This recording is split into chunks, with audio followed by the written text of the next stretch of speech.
Good morning, good morning. Happy Wednesday, happy Wellness Wednesday.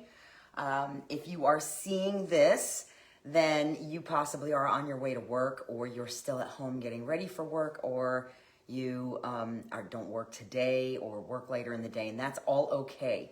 So if you're here, I would love for you to let me know you're here. If you don't see this till later, that's totally okay too.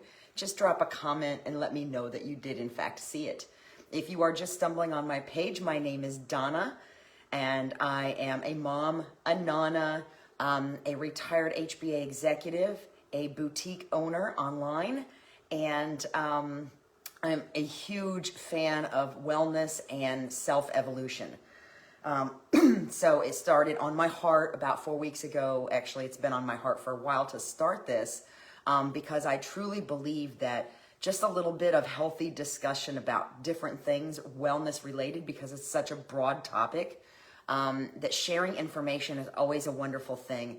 And I found this to be a great forum to share with you.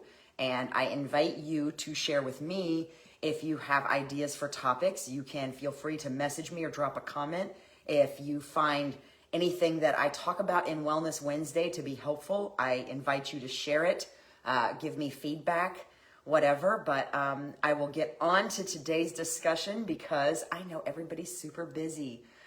So today in my cup, I have hot lemon water. That was actually the first topic discussed in Wellness Wednesday. And I have in my Luray Caverns cup from way back, safety patrol trips, and another trip with some friends to visit Luray Caverns. Finally got myself a cup. And I absolutely love it for my hot lemon water in the morning. So today's topic is what's on your plate. And what I mean by that is what the USDA likes to refer to as MyPlate, which is also known as MyPlate.gov. Food, y'all, the eating season is upon us. In just a few days, there's going to be, if there's not already, Halloween candy everywhere. And then we're going to blink and it's going to be Thanksgiving and lots of family gatherings with amazing food. And then Christmas candy, Christmas parties, Christmas, all the things. So I affectionately refer to this as the eating season, and it is coming fast and hard. In fact, for some of us, it's even already here. So I wanted to talk a little bit about food today. Now, the disclaimers are I'm not a registered dietitian. I'm only speaking to you from experience and what is available as resources on the website. And for this particular one, I chose MyPlate.gov because it is the government FDA, USDA website that talks about the best way to manage your food intake, basically, in a healthy way. So over the years, I've been dealing, I may have mentioned in a previous Wellness Wednesday that I've been dealing with functional anxiety and depression probably since I was at least a teenager, possibly longer. And for years, I attributed it to just that I knew there were issues within my family, mental imbalances. There's still a stigma attached to some of that, and there really shouldn't be, because I think that it's a thing for most people and then just not, and for most families, and that just not everybody realizes it. So super high anxiety, but functional anxiety, the kind of anxiety that may have driven people a little bit nuts, but still helped me accomplish a lot, especially when I was in college. That's not something you ever completely recover from. It takes daily practice. But for me, one of the biggest things that I learned was that diet had a direct impact on that anxiety and that depression. So the reason I want to talk about MyPlate is to just kind of give you a guidance of how you can start that process, because MyPlate's pretty simple and there's so much information out there and so many diet plans out there. And some work for some people and some work for other people. And I'm not here to advocate any kind of specific diet plan other than a gradual progression towards eating healthier that you can start very simply with. So anxiety was definitely affected as I started. What happened was in 2009, I started to run, and I started to run more and more, and I started to pick up speed. But as I did that, what I was eating at the time, which I thought was healthy, was not doing the job to fuel those runs. And so as I started to learn a little bit more about food and change my diet, I found other things that came along with the running and the better diet that I didn't expect, which was decreased anxiety, less likelihood to slip into depression, and an easier ability to see it when it did happen.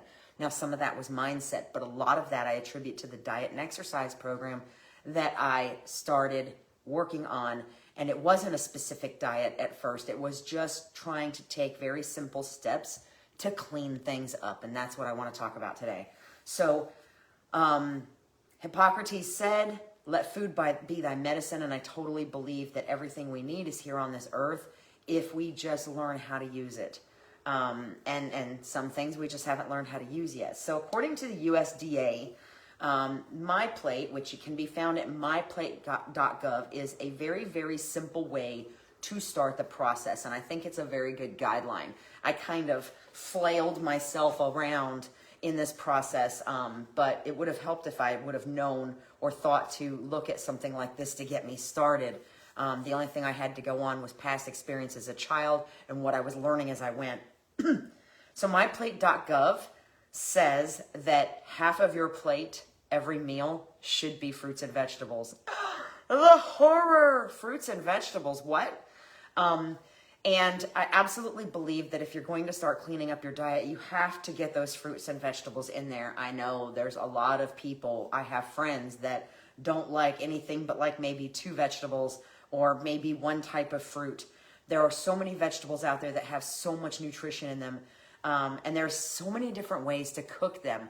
I grew up hating Brussels sprouts. My parents said, oh, just dip them in ketchup. It'll kill the flavor. Hi, Miss Linda. Good morning. It never, ever, ever killed the flavor. Now, sometimes our taste buds just change as adults. But now you walk into a restaurant or you can pull up a recipe and you can cook Brussels sprouts in 80 different ways that make them taste amazing and get those nutrients into you. They're not just the basic boiled Brussels sprouts that I dipped in ketchup when I was a kid. If you were that person, I feel you. We were traumatized when it came to Brussels sprouts, and I have successfully gotten past that. We just had Brussels sprouts with dinner on, I think, Friday. So MyPlate.gov says half of your plate should be fruits and vegetables. Can you drink them? Yes, you can drink them. Can you get some of the nutrients from those? When you drink them, if you're talking about things like vegetable fruit smoothies, things like that, that may or may not have added sugar, yes, you can absolutely get those benefits, some of those benefits from that. But whole food is where you get the bona fide fiber and bulk of all the things from the fruits and vegetables. So if you can cook it in such a way that you're either adding to the nutrients or not taking away from it, or if you just eat it fresh, that is, you want to make sure you get orange juice. If it's not from concentrate and there's no sugar added, can absolutely give you the benefits of an orange, except that you will not get the benefits of the fiber. And that is why so many different diet plans say not to drink the juices, not to drink your calories, but to actually get those things from the whole foods. Because if you're eating the whole foods and you're getting the roughage and the fiber and all the good things that come with fruits and vegetables, they're going to be more filling too, which means you're less likely to need so much of them. So MyPlate.gov, half of your plate, vegetables and fruit, vary your veggies, different colors as much as you can, and then focus on whole fruits when possible. Dairy. The current recommendation by the FDA is to move to low-fat or fat-free dairy milk or yogurt, lactose-free dairy, or fortified soy versions. Now, I personally can't do soy, and I used to be a heavy-duty milk drinker, and I have since, I've actually been off of milk. I drink it a little bit here and there in the right circumstances, but it's not something I keep in the house. I am a cheese hound. I have no problem admitting that. If you put a plate of cheese in front of me, we are in trouble. I'm just saying. But for the most part, I do limit my dairy. And I have found that almond milk has a significant amount of calcium in it. So if I'm making a shake, I do use an almond milk base. But know that even moving to low fat and fat free, some of those things still go through a chemical process to get there. A lot of things do. So there are some alternatives out there that'll get you your dairy without necessarily consuming copious amounts on it. So on the MyPlate.gov, there's this little, I think it's supposed to be a cup that says dairy, where they refer to low fat or fat-free dairy milk or yogurt, lactose-free, if that's an issue for you, and fortified soy versions if you can and want to do soy. The other half of your plate is designed to be roughly 2/3, based on the graphic I'm looking at here. And if you want a link to it or you want a picture of it later, let me know and I'll send it to you. About 2/3 grains and 1/3 protein. So half your plate fruits and veggies, focused on whole fruit. Half your plate grains. It does say to make half of your grains whole grains. So whole grains are important to look at. And it gets really ugly out there when you're looking at different types of bread and stuff. Read the labels. That's kind of where things started for me, as I started reading labels, and I started, that whole rule of if you can't pronounce it, it probably shouldn't be in there, or maybe you shouldn't be eating it. If it's got more than, there's some schools of thought that say if it's got more than 5 ingredients, then it's not clean. We're intelligent people. Read the labels. Learn what the things are. And I just started before I really knew anything, I just kind of started choosing less is more. If the less it had in it, the better it sounded to me, whether it was for skincare, whether it was for food, whatever. The less it had in it, the better it sounded to me. And that's kind of what I started going with, especially as I learned what different types of chemicals and preservatives and things like that did to my body. So half of your grains, whole grains, and then protein. Vary your protein. Keep it low fat when possible. I love me a good grilled ribeye steak. I probably only have it like once a month, because the grilled ribeye, if you get the right marbling and you know how to pick it so that the flavor's the best, it has a ton of fat, and it's probably not the best thing for me. What I have learned over time is that my body doesn't process beef well, so when I do have a ribeye steak, I make sure it's good because I want it to taste good, because I don't have it very often. And I also find that I do much better if I cut it in half and save half for later. That if I eat the whole thing, if it's more than 8 ounces and I eat the whole thing in one sitting, it can cause problems for a couple of days with my digestive system. So that helps with portion control, because it just causes me to back off of a little bit. And I will warn you that as you start to clean up your diet, you will learn really quickly what foods bother you and what foods don't, as you start really paying attention. And believe it or not, for the most part, I think that over time, you will just kind of automatically start to stay away from the foods that bother you. Limit foods and beverages with added sugars, saturated fat, and sodium. There's so many things that can be done simply by doing it at home instead of eating out. We all know that sugar, or I think we all know, I know that sugar, I never believed it when people said that bad food breeded bad food cravings. But I found it to be true. If I hit, and I'm a sucker for a McDonald's sausage, egg, and cheese McMuffin too. So I'm not, but trust me, I'm very flawed as I'm talking to you. If I hit McDonald's drive-thru one day for sausage, egg, and cheese McMuffin, I'm fine, I'm good, it tastes good, haven't had it in a while, yum, makes me feel warm inside, good to go. It's not the most terrible thing. If I hit the McDonald's drive-thru a second day in a row for sausage, egg, and cheese McMuffin, I am literally fighting with myself not to go back there on day 3. So if you think back to Oreo cookies, anything like that, that you actually eat a lot of, you may recognize times where you went a while without it, and then as soon as you started eating it again, you couldn't stop. And that's why, because bad food really does breed bad food cravings, and I have also found that good food breeds good food cravings.